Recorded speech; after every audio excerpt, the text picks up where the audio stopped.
Hello on this Monday as we are tracking the next big storm system with some new features with this storm this week. Meanwhile, we do have a little cluster of showers that's going to move across northern Minnesota today. This is part of a weak little wave moving through the atmosphere all north of the Twin Cities. In fact, southern Minnesota will see pretty nice Monday today. Get out and enjoy it, close to 60. It's going to be dreary the rest of the week. We have severe storms possible late tomorrow. We'll be in the dry slot, it looks like Wednesday, which means mostly dry conditions, but still cloudy and dropping temperatures, and then rain and snow showers both Thursday and Friday, with below normal temperatures after Wednesday by 15 to 20 degrees.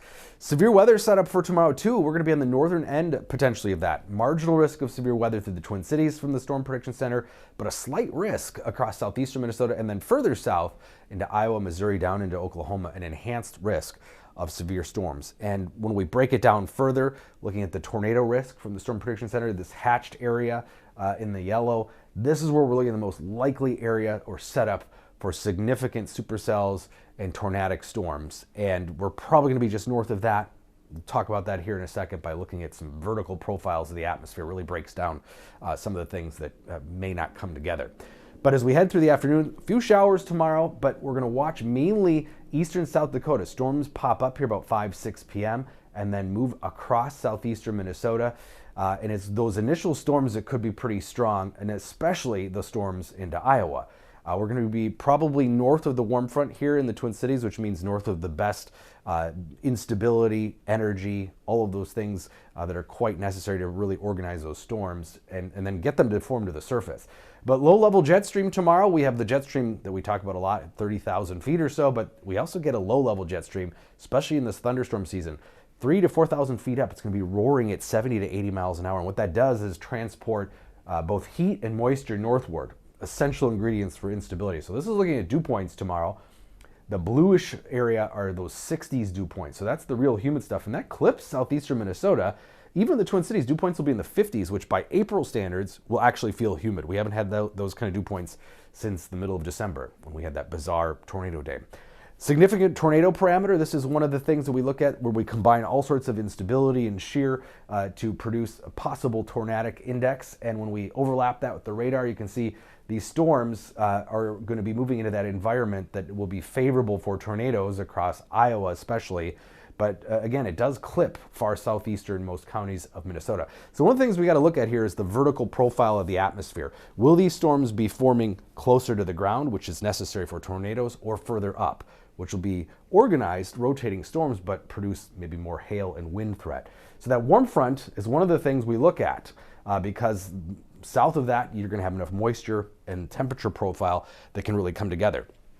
So when we look at our profile across southern Minnesota, it's up at about 5,000 feet is really going to be the base of some of those storms. But in Iowa, these will be surface-based storms, so better chance of getting tornadoes to form. And that's because there's going to be more warmth, more moisture to produce those storms closer to the ground.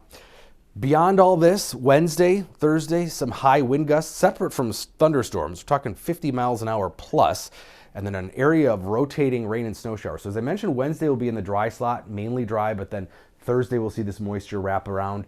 Accumulations will be pretty limited here in southern Minnesota, but northern Minnesota could see some significant snowfall accumulations where it'll be cold enough and there'll be ample moisture. When we look at really all the different computer model scenarios, very similar pattern. Far northern Minnesota is where we see things really pile up, and then maybe some slushy, grassy accumulation, kind of like what we have seen with these previous storms across southern Minnesota. But it will be cold regardless. So this is looking at the probability of 1 inch or more of snow. You can see most of northern Minnesota, very good chance or likelihood of that, but it really drops off as we head into southern Minnesota. And then when we look at more significant snowfall totals, the chance of 3 inches or more, it's mainly the northwestern corner and the northeastern corner of the state. Best chance of seeing those significant snowfall totals. And bear in mind that there's still 1 to 3 feet of snow on the ground in northeastern Minnesota. So winter is definitely hanging on up there. At least we don't have that. But still relatively mild right through early Wednesday. Near 60 today. Tomorrow will still be mild, but not real nice. Not a lot of sun, and we'll have a few rain showers scattered Tuesday afternoon. But again, the main focus will be evening and early overnight storms that could be strong. And then Wednesday temperatures will drop through the day after starting near 50 degrees. Thursday and Friday, pretty chilly, wet, raw, windy. The normal high by later in the week is in the mid to upper 50s, so this is going to be well below that. And while it dries out this weekend, it's still going to be on the cool side. Maybe a change in that overall pattern later next week towards some warmer air, but it does look like we're going to be for a pretty chilly stretch from Thursday on.